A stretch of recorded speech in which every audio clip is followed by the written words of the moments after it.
Be a nurse in my other life in the UK. I was a psychiatric nurse.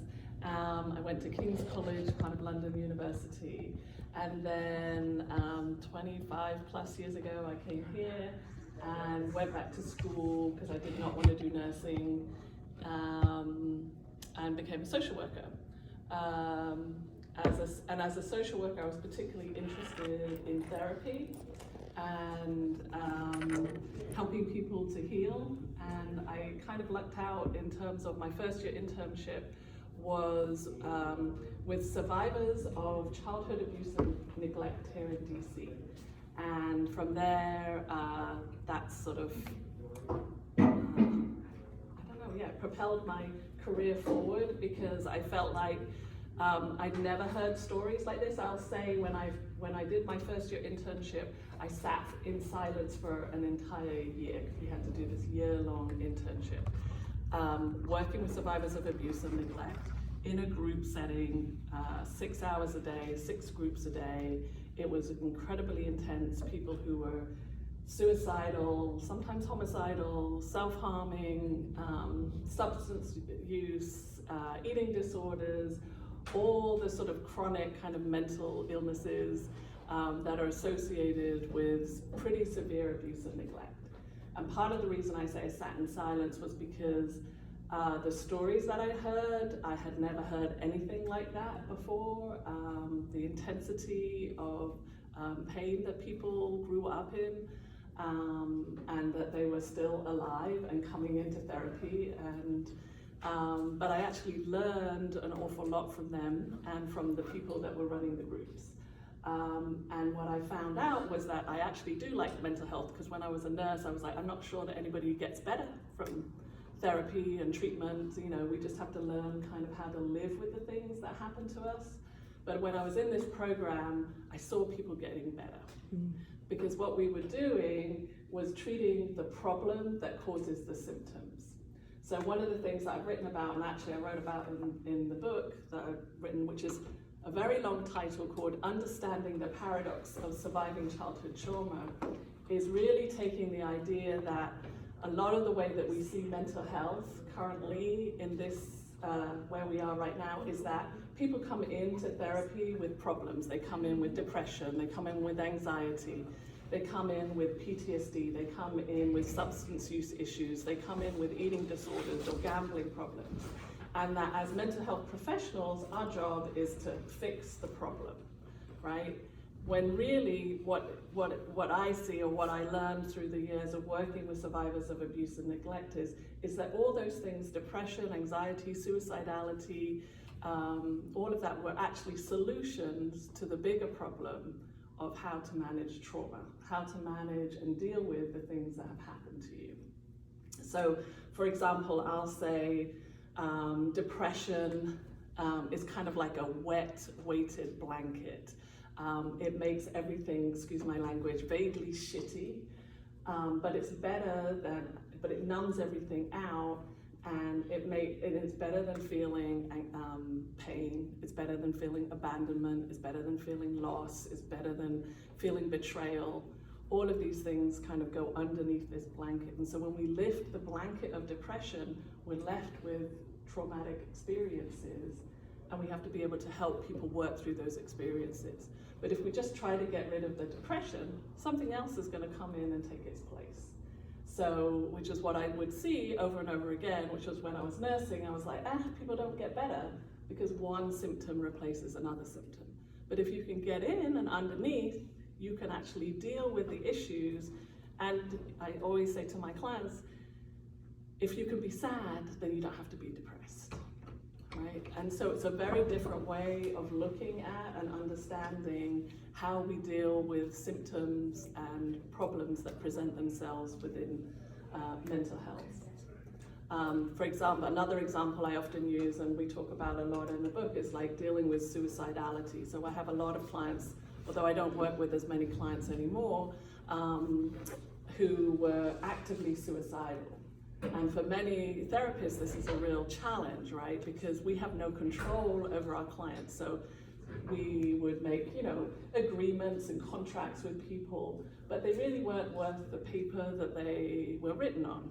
And so what I've learned over time though, and I think that part of that was working in a hospital where people were locked up on the units and things like that, is that we could take a few more risks with the kinds of questions that we ask people. So a lot of times when people are suicidal, what we focus on or tend to focus on is either what's wrong with you, because you have so many things to live for, you know, you have kids and a husband and a family or whatever, people that care about you, why do you want to die?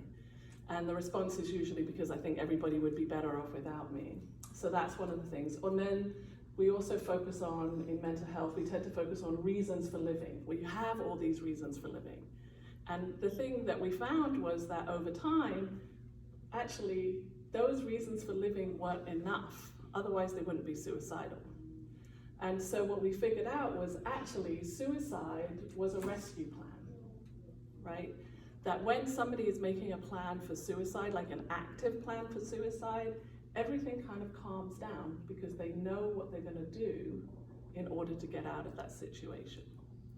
And so really what it does is the suicidality is this escape plan. It's kind of like saying, if I can die, then I can live another day. And if you meet anybody or you come across anybody who's suicidal, generally speaking, I can almost guarantee that there is some childhood abuse in their past. And what we found is that suicidality often crops up early in people's lives. It crops up as a way, when you're a kid, you've got no way out, right? You have, you have limited options available to you. So if your parents are the ones that are hurting you, or your parents aren't the ones that are supporting you, so you've got nobody to turn to for help, you have limited options available to you. You can stop breathing for a minute, you can stop eating, you can stop pooping, you can stop talking, you can hide under the bed. You have very limited options available to you. But suicidality, and when you're being hurt, you also are trying to cope with something that's bigger than your capacity to manage. And so suicidality, kind of like I said before, it's like kind of like saying, if I can die, then I can live another day. And it gives you a choice where it feels like there are no other choices available. And most people who come in, who you come across who are suicidal, they've tried lots and lots and lots of other things. And they're at a point where they don't think anything else is going to work. And so a lot of times we will work with people to really manage that. And as a therapist, it can be somewhat challenging because you have to hold people and let them know that suicidality is this escape plan, but we also have to give a choice about living. So I kind of I say that it's, for many people, I'll use the metaphor of suicidality is kind of like wearing a deflated, what are those vests that you wear? Life jacket, thank you. It's like wearing a deflated life jacket, but it's still keeping you afloat, right? And most people don't want to get rid of it right away. So even when they get on dry land and they've been drowning, but the life jacket has kept them afloat, they're not going to let go of it right away. And so we have to help them to sort of recognize that there are other options, there are other ways, there are other things that can get worked through where they don't have to die as the only solution to the issue. Now, I never tell people, you don't really want to die. We expand the conversation to really understand what it is that makes them feel like at this moment in time there are no other options. And quite often I will say to a suicidal client, if I had been through what you've been through and was still living by the same rules that you're living by today, I might feel the same way too. And that really opens up, so it's sort of, we're removing that space between there's something wrong with you and actually you're having a valid response to some really crazy things that have happened in your life. So that's just a little bit about the way that I operate and the things that I do. Do you guys have questions about I can talk and talk and talk, so because I love I love therapy. I've seen it be very effective. I can give you some tips about how to get the best out of therapy. I could talk a little bit about the current state of the existential dread that's going on in the world. But are there particular things that you guys want to know about being a therapist or running a business or anything like that? Yes? My question is like to that, but I just wanted to know if you have, for example, someone close to you that you know that they've been through something and they like, you tell them that they should go into like therapy or this or what, but they don't want to for some reason or are scared. What do you have any advice for how to like get those people to go get the help they need, or what can you do from like a third person perspective? Yeah, I think that's a very difficult thing to do, because really therapy is most effective when people are in it voluntarily, because change is really, really hard, right? So we talk about change all the time, and we have to get better, we set goals, but actually change, lots of people come into therapy saying, yeah, like I don't want to feel the way that I'm feeling, but when we present, hey, well, we could make some changes here, or this is why, actually making change is a really, really hard thing to do. I say all the time, if self-care was easy, we wouldn't all need to be reminded to do it, right? So the best thing I think is to be as supportive as you can. Sometimes you can say, use your own experiences. I always say, going to therapy and doing your own work changes the relationships that you have with other people. So if you have sort of unhealthy or toxic relationships, I don't like to call it like that, but relationships that leave you feeling wounded all the time, the best thing that you can do is to begin to change yourself. And that will ultimately change the relationship with the person that's hurting you. Sometimes you have to put boundaries around people that continue to engage in behaviors that are, like I said, painful to you, and create some distance. And that again, but that's not a 100% solution. But lots of people will not go to therapy, and you can't really make them. So if it's a friend, that's fine, and you can be supportive and encouraging. And like I said, I always try to live by being my own example. So if I want something to change, then I have to first work on the thing that I need to change first, because in any relationship, other than adult-child relationships, it's always a two-way street. So what am I contributing that needs to change in this relationship? But I don't know that necessarily, there's no easy answer to helping somebody to get therapy. Yeah. And I will say sometimes it's better to have no therapy than crap therapy, because so don't go to bad therapy. Anybody have, like I said, I can talk a little bit about the business side of things. I can talk a little bit about where we are in society right now. Yeah. So I have a couple of therapists who are psychologists, psychiatrists, and so I'm thinking about going into that career line. So, but they've also said it's very emotionally draining, and so they've been like kind of warning me away from it. So, in your perspective, how, like, is it draining, or like how draining is it, like physically, mentally? Yeah, I think until I sort of took the perspective of, so a lot of times I think we go into mental health in terms of we're going to fix other people. And so when I shifted my perspective to I'm going to walk alongside people who are hurting, and in a lot of our counseling and therapy spaces, we don't, we're taught, how solutions to the problems that people are experiencing. And we don't get a lot of training in how to sit with somebody who is in pain. And that is most of what therapy is sitting with somebody who sometimes doesn't realize that they have pain, but sitting with people who have very chaotic relationships, chaotic lives, where things seem to be falling apart all over the place. And so for you, as the person who's the healer in this space, it can be incredibly draining, yes. But I think taking the space of, I'm not going to fix this person has to want to change, but I can walk alongside them until they are ready. It relieves some of that pressure in terms of I have to make everything right. So I run a group practice, which I have about 25 therapists that work with me, full and part-time. And so a lot of, when I originally started the practice, I just had 6 or 7 people. It was just really kind of to supplement my income. When you're working as an independent practitioner, if you don't go to work, then you don't get paid, right? So I needed just a little bit of income, and I'd taken over an office suite, and I had a few therapists that worked with me. Everybody was fully licensed, and we sort of just got on. But then the pandemic hit, and I realized that the pandemic was the definition of a traumatic experience. It was unpredictable, it was uncontrollable, there was a real threat of death.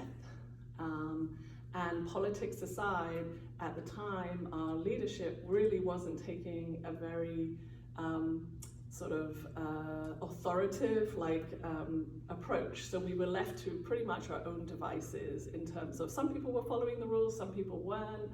And so that's basically the definition of trauma. So it's unpredictable, it's uncontrollable, there's a real threat of death or perceived threat of death. And then what really compounds trauma is when our parental figures aren't there to help us make meaning of our experiences. Hope does not have to be real, it can be pretend. But if a parent says it's going to be okay, they might not know it's going to be okay, but it really soothes the child.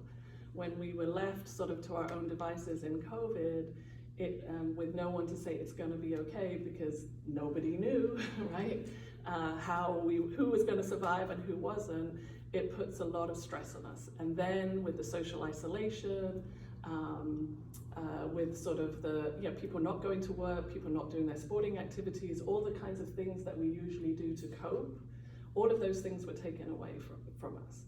And so I realized that the PTSD that comes with trauma doesn't come when you're in the middle of the trauma, it comes after the trauma. So when soldiers go to war, they don't get PTSD when they're in the middle of the fight, they get PTSD when they come home from war.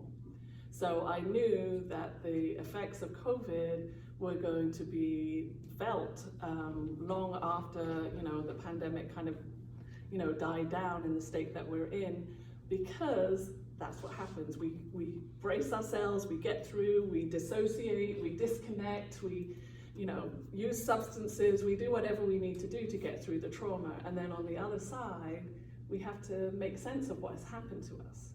And that can be very challenging. And that's kind of the space that we're in right now, I think, as a society.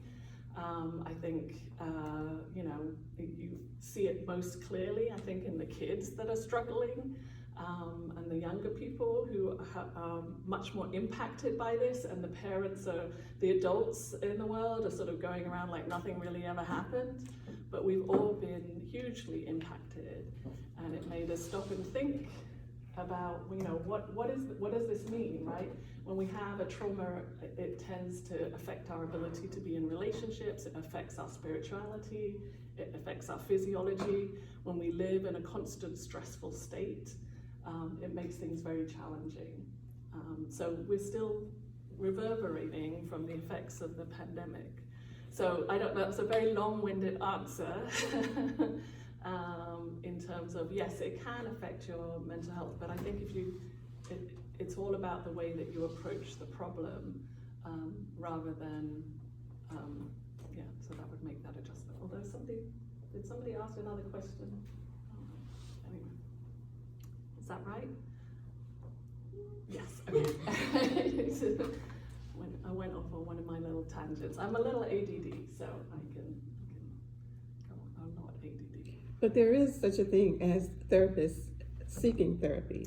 Yes, for I'm support. therapy twice a week. Right, right. So that's one way they can help, Yes. Deal with their own stress.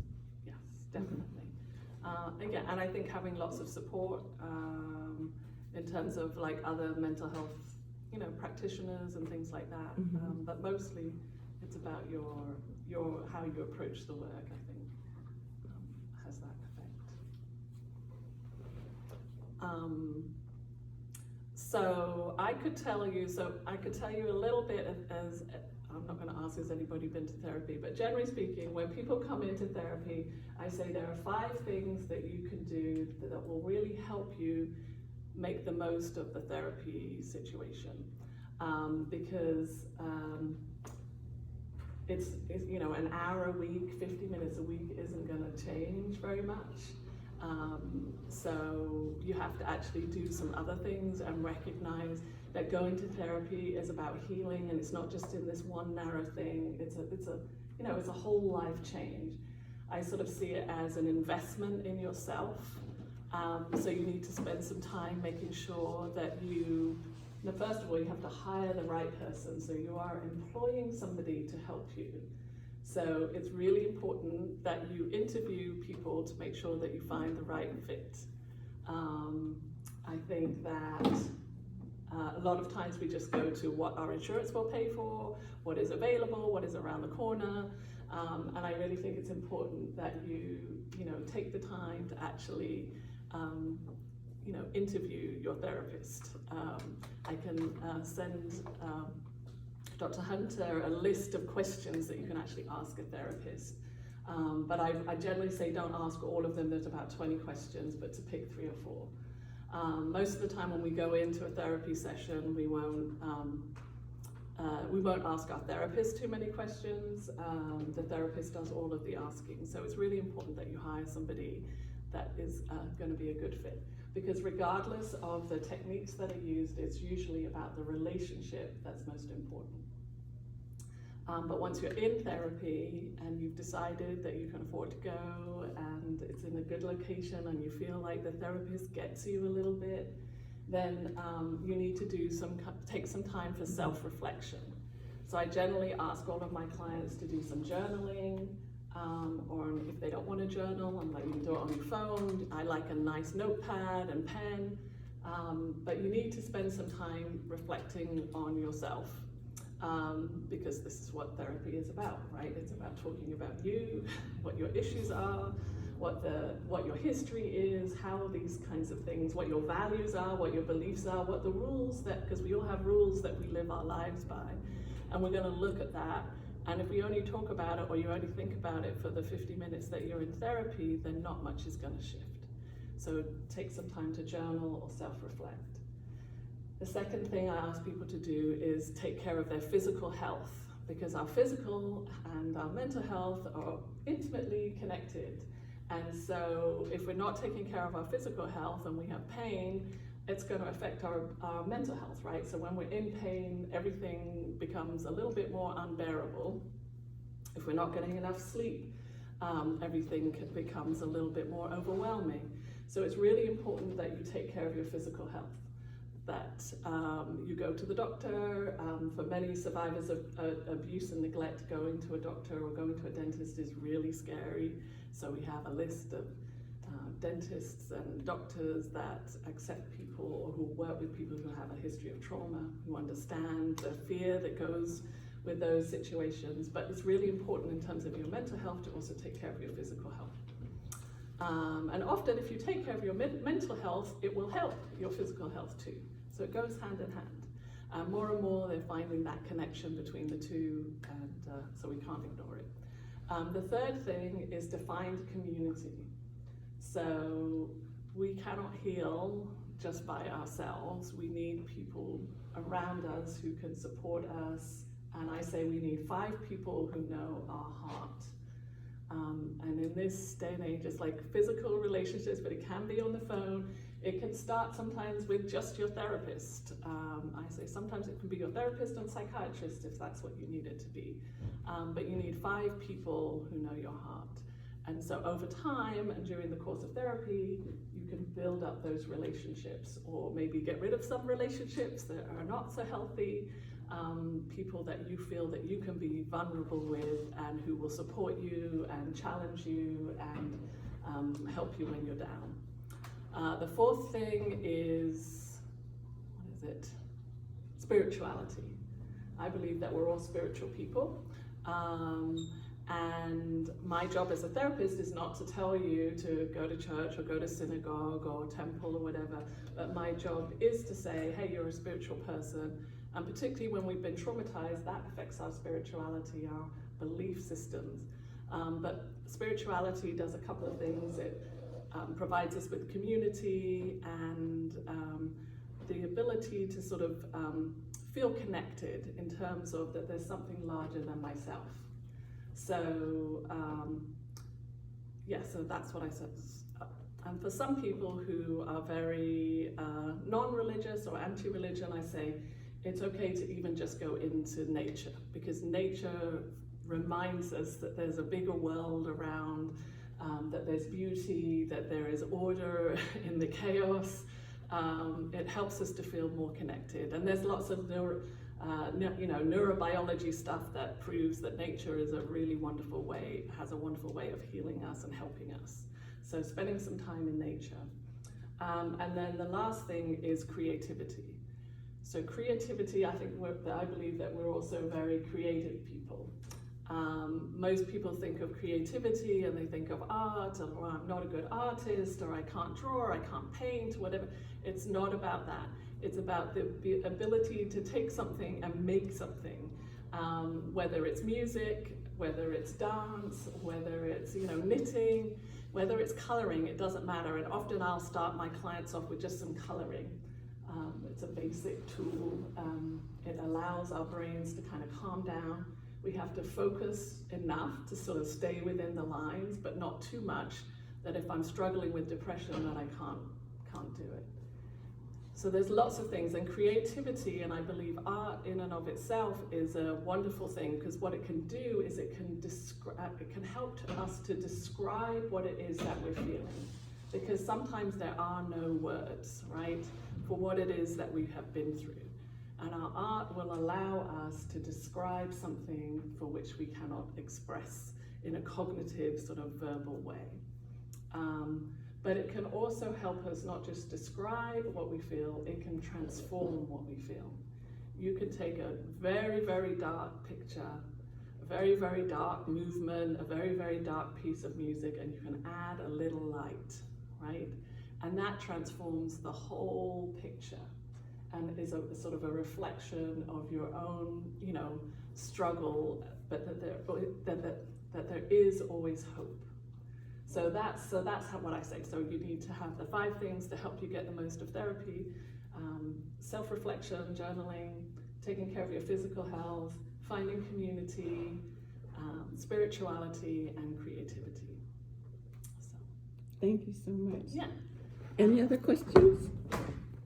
How do you form strict boundaries with a person without necessarily hurting their feelings because they're used to you accepting it? Yes. So you will hurt their feelings, and they will let you know that you have hurt their feelings, and will probably make you feel bad for hurting their feelings. Yes. So when we set boundaries with people who have a tendency to intrude on our boundaries, they are used to you behaving in one way and will protest in various shapes and sizes you're putting in a boundary.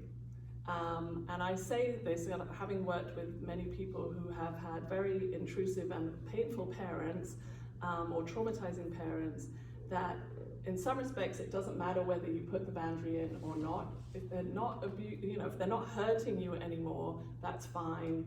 If you stay in relationship with them. If they are hurting you, then you need to put a boundary in. But ultimately, particularly when it's with parents, and I'm not saying yours is parents, but it's about the relationship that we have in our heads with the people that have hurt us, that we ultimately have to deal with, because we will pick up internally where our parents leave off. So we might get hurt by our parents, but we internalize those experiences, and whether we talk with our parents or not, we carry those experiences or those annoying people in our heads for the rest of our lives. So ultimately, it's about setting that internal boundary. But yeah, it can be very challenging, and there's no way to set a boundary with somebody who's intruding on your boundaries that isn't going to hurt their feelings. Is that? Yeah. But every situation is different. Every situation is, I would say, complex. And so there's lots of variables. But if we change ourselves, we ultimately change the relationship with people that are coming into our space. Anybody else? Anybody? Okay. Well, thank you, Ms. Jacobs. And maybe if you want to follow up with some other information, you can just log on to tacomatherapy.com That's my website, yeah. and reach out to Ms. Jacobs, all right? Okay, thank you so much. I'm gonna walk you out.